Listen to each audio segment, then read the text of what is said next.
What's good, YouTube? It's O'Neal from Tap Through O'Neal, man. I know I ain't seen me in a little bit. It's been a crazy week, crazy week. This week has been a bloodbath. Another red week, man.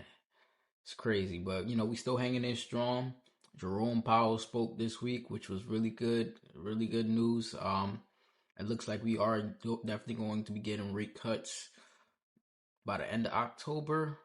And I'm not sure if the market has priced that fully in yet. And we're probably going to get another rate cut by the end of the year in December. So it's looking good on the upside. Even though it's been a red week, like I said, if you're able to withstand the blows of what's happening and everything in the market, you're gonna come out on top. But let's not waste any time. We're gonna hop straight into the laptop, and then we're gonna show exactly what's going on in the portfolio this week, and we'll go from there. So stay tapped in. All right, so as you guys can see, we are sitting at $67,493.16. We're currently up $857 on the day, which is a 1.29% gain. We're currently on the weekend, so the only thing trading right now is crypto, and crypto is having a little bit of a recovery, which is a good sign, little good early sign for what's to come in the market this coming week. The market did pump fake for us last week on Monday. I'll show you guys real quick. Let's see how much we're down.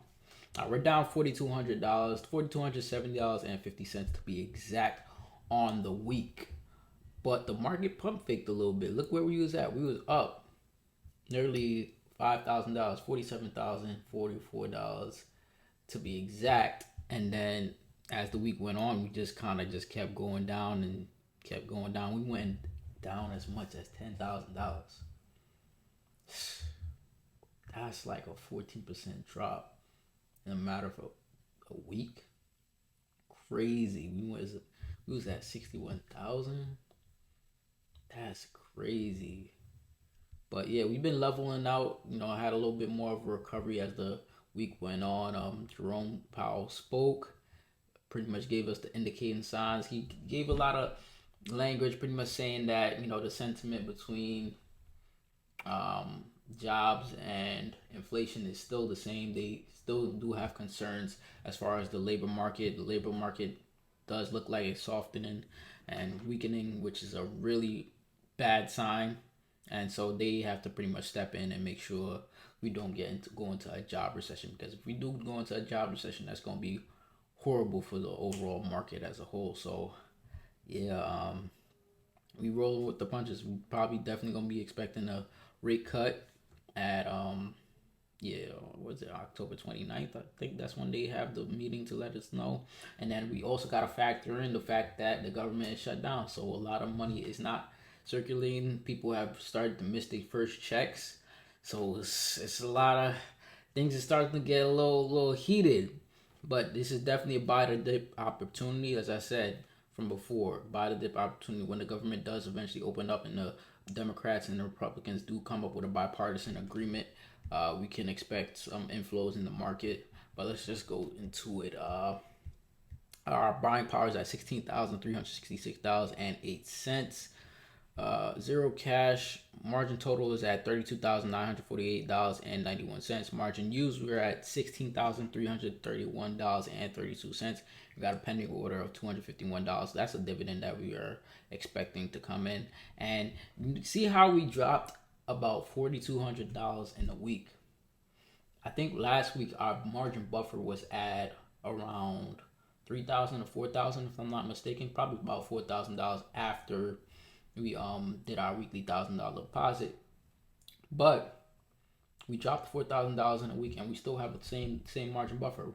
Our margin buffer is at $4,098.05. So as I told you guys, my portfolio is structured in a way where even if I take a $4,000 loss, or even when my portfolio drops to $10,000, I'm not going to get margin called. The only reason I got margin call last time is because I was experimenting with put credit spreads, and put credit spreads are extremely volatile, especially in the stocks or the ETFs that I trade in, which are volatile in themselves. So just volatility on top of volatility. You guys know my portfolio is extremely volatile.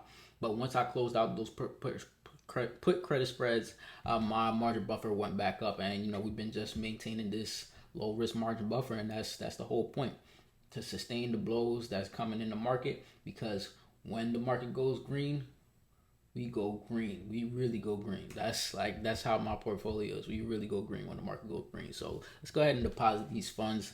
Do our weekly $1,000 deposit. All right, $1,000. Just once transfer.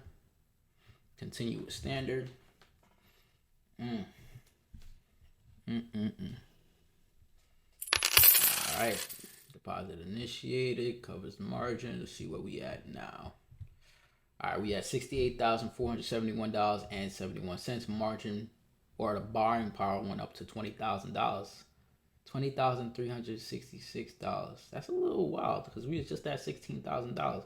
Every time I deposit $1,000 into this account, Robinhood allows me to borrow $2,000 of their money. So you guys know that I repeat that every single time. Our margin total went up to $35,948.91. Margin used went down $1,000 to $15,331.32. Still got a pending order, and our margin buffer still at low risk, and we just tacked on an extra $1,000, so we're at $5,098.05 right now. It's a little crazy that our buying power went up $4,000 from $16,000 to $4,000 when we really only supposed to go up $2,000. But I guess that's because we have to maintain a strict margin buffer because of our plays on MSTU, which is 100% maintenance. So yeah, without further ado, let's go ahead and switch over to the mobile version of the app and do a deeper dive into what really happened in the portfolio this week. And yeah, go from there. Stay tapped in. And all right, we are at $68,496. That said, buying power went up to $20,000, and I took a little bit of advantage of my buying power this week. I did purchase a little bit more shares on PLTW. I wanted to make sure I had the advantage of take advantage of these buy the dip opportunities. With stock being extremely undervalued right now. As you guys know, with my option plays, I didn't do too much this week. I did take a small realized loss of about $270 on MSTU. I did open up a put credit spread on MSTU, and I really thought MSTU was going to go up a little bit this week, but it didn't. It really did not go up. We actually broke past our floor on MSTU and Bitcoin as a whole. Bitcoin broke its floor of $108,000. I'll show you guys real quick what that looks like. We broke our floor of $108,000. We went down went down to as low as $103,000, which is a little crazy. We broke past our support level of 108. We had this support level for probably about a couple months now. Yeah, so yeah, we had this support level for a good minute. We maintained support around $108,000 in the past 3 months, and we always bounced back after that. But we broke past this support, the floor, and we went down to 103. But so I'm expecting a green week from Bitcoin and most likely MSTU. I'll show you guys real quick.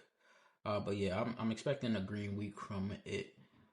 But before we get into MSTU, we'll go ahead and dive into the rest of the portfolio. As you guys know, I mentioned in the last video, YieldMax is transitioning to weekly payouts for all of their funds, if I'm not mistaken.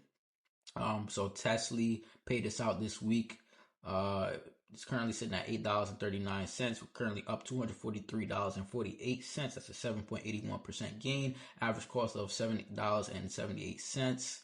We currently hold 400 shares, and our payout this week was $77, which is going to be less.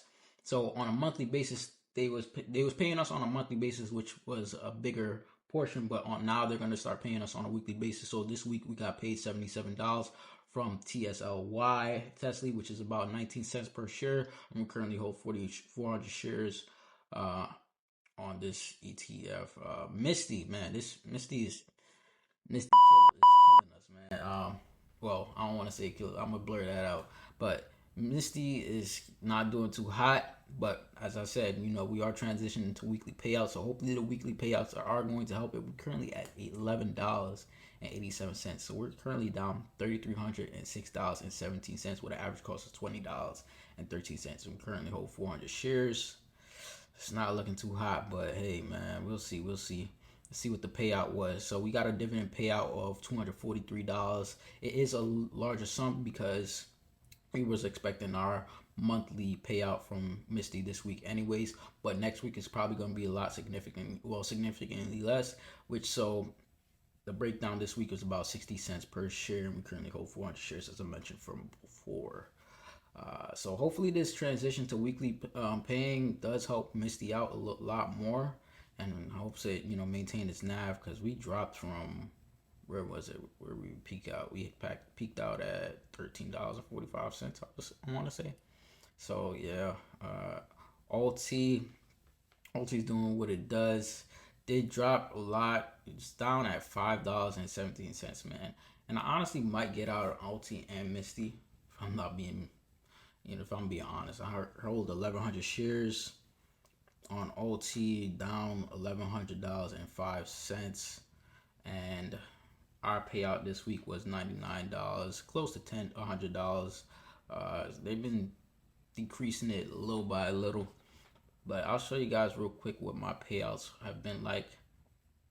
Try to do a little bit of math to calculate my total return. All right, so this is the first week. We got 100. So 1, 2, 3, 4, 5, 6, 7, 8, 9, 10, 11. So we're about $100, 100 to 200, between 100 and $200 positive on ULTY right now. If we add up our dividends to our total return, so still positive, net positive on ULTY. Yield max, or Y max, is currently sitting at $12.43 with an average cost of $12.90, down $47.51. And our payout this week was $17.60. Not too bad for Y max. That's about 17 cents per share. We currently only hold about 101 shares. This is another weekly pair. Well, all of them are weekly pairs now. Huey, no, not Huey. Not Huey yet. Gotta go into Coney. We're at $6.38. Currently down $708 with an average cost of $8.15. As you guys know, Coinbase, all the coins, all crypto pretty much took a hit, so this is going to obviously be down. But we got our payout of $138, and this is going to be weekly paying. So our breakdown on that is about 34 cents per share. We currently hold 400 shares on Coney, so we definitely are net positive on Coney. I'll show you guys real quick. If you guys want to do a quick math, scroll through it, you guys can go through the video, but we are definitely net positive on Coney. So Huey now. Huey, we got our dividend payout of $251. Currently hold only 42 shares and down $70. So it did take a little hit this week for some reason. Hood took a big hit this week. So it was peaked out at $78 and we're down to $64. So it did take a nice hit. Peaked out at $80 actually. It's crazy in a month. But let's show the breakdown on that. So we got paid $5.95 per share, and we currently only hold 42 shares, and we got reinvestment on for this. So yeah, let's expect that to go into this and help bring down our average cost. But we're pretty close to our average cost, so this has been performing extremely well. Definitely net positive on it. Let's show you guys real quick the breakdown. You guys want to do the math on that, about $100. Oh, so we only got about 3 dividend payouts, so $100 plus the 154 plus the 251. You guys can do the math on that. It's definitely more than the negative $70 that we are down on our total return. PLTW, another weekly pair. This is round hill instead of yield max. Currently sitting at $45.28. It did drop this week. As I said, everything's been dropping this week. It's been a red week, a little bit of a bloodbath. Only down $23.55 with an average cost of $45.66. Our payout this week was $51.51. I'll show you guys the breakdown on that. That's about 85 cents per share. And we hold about 60 shares. So remember, I told you guys I wanted to take advantage of my buying power. I seen PLTW dipped. And PLTW has a different strategy than Yield Max, and I'll dive into that in probably a separate video when I have time. But yeah, it's been going up. I've been collecting dividends. I'll show you guys what the dividend payouts are. don't mind the $730. That was a call that I placed on it. We're just gonna focus on the dividends. So 51, 46, 58, 35, 25, 27. It's been going up over time because I've been purchasing a lot more shares. But I definitely took advantage this week, and I probably, if it does stay within this range, I'm definitely gonna be buying a little bit more shares.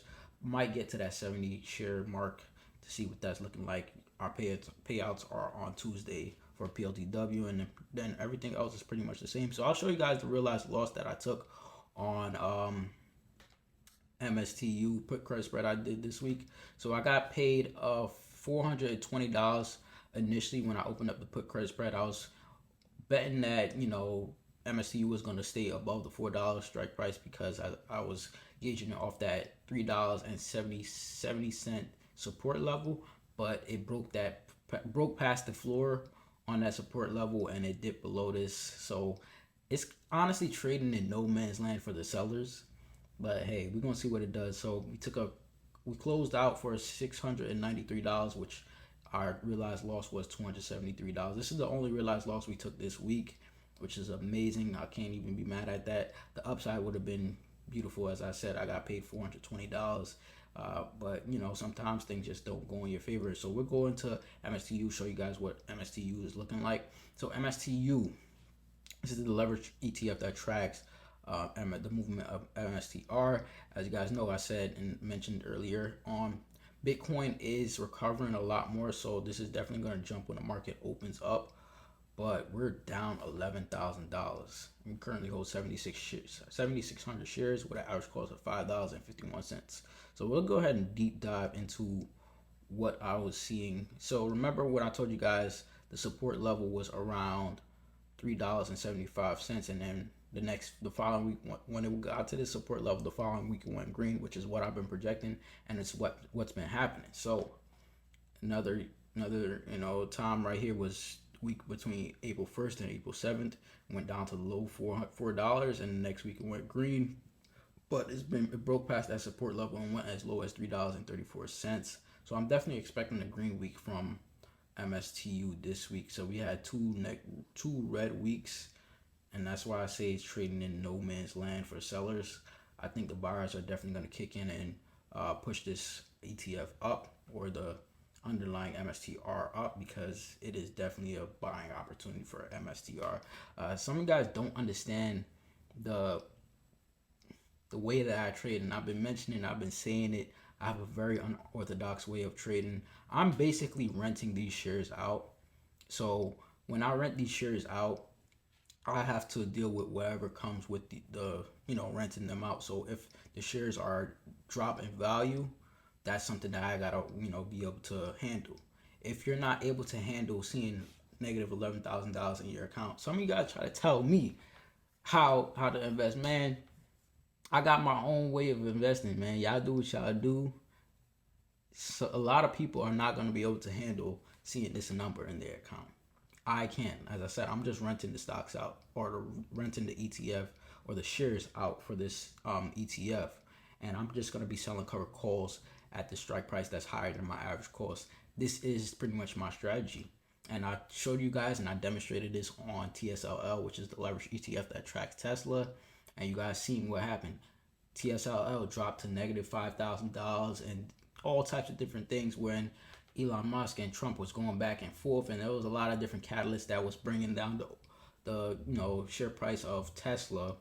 And eventually, about a month and a half ago, I want to say, Tesla jumped up. And I didn't get to capture the full upside, but I definitely captured a lot of the premium. And I mentioned that in my trading options trading 101 video, which I already made for you guys, but I'm gonna drop this video first, and I'll drop that video probably midweek this week. So I'm pretty much gonna be renting these shares out. I'm selling cover calls probably at the $6.5 range, and my price is gonna flip. So I'm gonna be at profit. The only thing I'm gonna have to worry about is paying the interest on the amount that I'm taking out in margin. And I'll show you guys what that looks like in a little bit towards the end of the video. But my options, I definitely did buy some more calls on MSTU. Last week I purchased this MSTU call of $3.5 and down a little bit on it, but like I said, once the markets do go green, I'm gonna be up on all these positions. So you guys gotta be mindful and understand the play. Stop thinking short term. Stop getting rattled when you see these negative numbers. If you understand the strategy, understand what's going on, understand what renting out a stock is, and understand the wheel strategy as a whole, these numbers should not affect you or the way that you invest. So let's go ahead and dive into the traditional IRA. We was down about $80 on the to end the week off. Same thing, not too much change in this portfolio or this, yeah. So down $400. We did get a payout from ULTY, which was $76. So I think we're at a net positive. If we're not, we're probably close to a net positive. We just need the market to go green for 1 week. Tech L did drop a little bit this week, but it did have a little bit more of a recovery. Remember, this was an experimental position, and you guys see what it did. It gave me a 37% gain in a matter of probably about 3-4 months. So I can't even be mad at that. Let's go into the Roth IRA. So if you guys was to mimic any portfolio, and if you're a beginner investor, I want to demonstrate my Roth IRA and show it to you guys and display to you guys my Roth IRA, because this is a prime example of what you want to do if you're just starting out, and if you want to stay away from the risky bets and all the risky plays. This is what I would do. I would invest into these 3 ETFs: SCHD, JEPQ, and SCHG.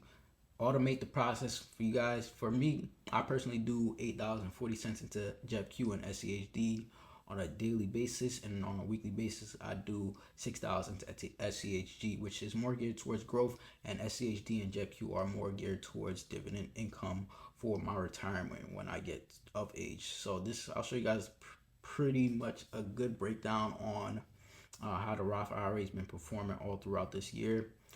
As I said, this is the model ETF or the model portfolio that you guys want to model if you want to stay away from the risky investments and the risky side of investing.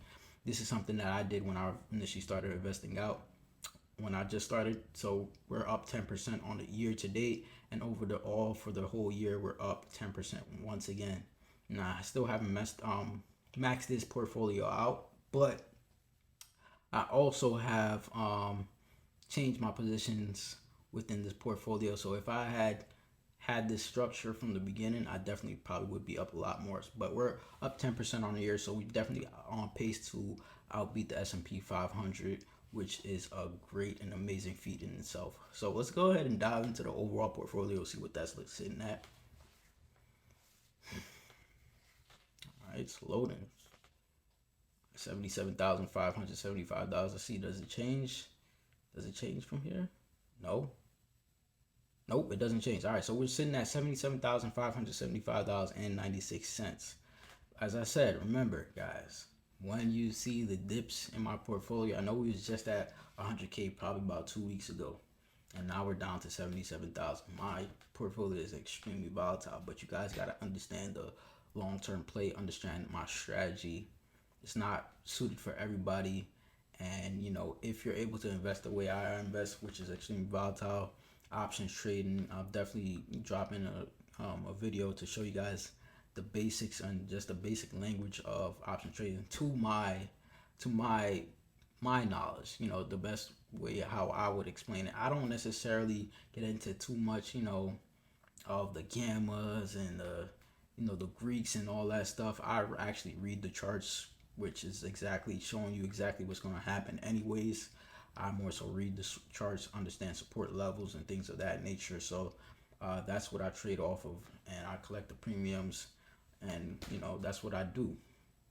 It's not really much to say this week. I'll show you guys real quick how much I paid in margin interest. This is the only interest or the only thing that gets charged to my account. So when I say I'm renting out these stocks, I want you guys to understand what I mean by that. So let's go to margin. All right, so at the beginning of this month, I got charged $65 in margin interest, and that was for borrowing $14,173. Remember, the Fed is cutting rates, so the interest rate that we're paying on the margin debt that we use is about 5.5%, which is amazing. It's not really too common that other brokerage accounts have this, and I only paid $65 to borrow $14,000. You guys got to understand the play. I covered that margin interest with one dividend payment from ULTY, and that's just one of my dividend paying, ETFs. In the past, the most I got charged for margin interest was $150, and that was borrowing $31,000 at a higher interest rate. The Fed is going to continuously cut interest rates, so we probably might be at 4.75 by the end of the year, and we're probably going to have another interest rate cut in March of next year. So that's how I'm growing my portfolio so fast, because I'm depositing money. I have dividend income coming from my ETFs or my stocks, and I'm just creating this money printing machine that's allowing my wealth to compound in a way that is not normal. And I'm doing it faster than other people because of the amount that I invest on a weekly basis. I'm trying to get ahead of the curve a lot faster. So other people's strategy is a little bit different, but my strategy is suited for me and how I like to invest. So that's why I say, I have a very unorthodox way of investing, but it just suits me, and I understand what's going on. I understand margin. I understand that I can handle the cost of these margin interests. This is like a phone bill every month. I would pay a phone bill every month to borrow $30,000. Like, it's a no-brainer for me. And to multiply my wealth while borrowing that $30,000, I can definitely make $150 in a month on my account just to borrow their money. I'll pay them $150 to borrow $30,000 to make more money and grow my portfolio faster. So once you guys understand the ideology, understand the wheel strategy, understand my strategy, understand dividends, understand, all these different things that I've been telling you guys and showing you guys all throughout the year. This is how I got to my first 100K. And I wouldn't bet against me, because I've been doing this for a little bit. I've been doing this for a minute, and I've been showing you guys. I've been transparent with you guys this whole time. But yeah, if you guys felt like this was useful or helpful anyway, go ahead and hit the like button, subscribe, turn on your post bell notifications. Leave a comment down below for feedback. Any questions that you guys got to ask me or want to ask me. Any type of request that you guys might want to ask or have in terms of a video that you might want me to do, I'll go ahead and do that. I'm definitely making a part 2 to the trading options 101. Definitely going to be dropping that, so stay tuned for that. Make sure you guys got those post bell notifications on, and join up on the Discord. Remember, that's free to join. I'm active in there pretty much daily. Anytime you guys want to ask questions or just confused about anything, you guys been active. We're getting new members every single day, and I appreciate everybody that's been joining and supporting the channel. And without further ado, tap the one nail, and I'm signing out.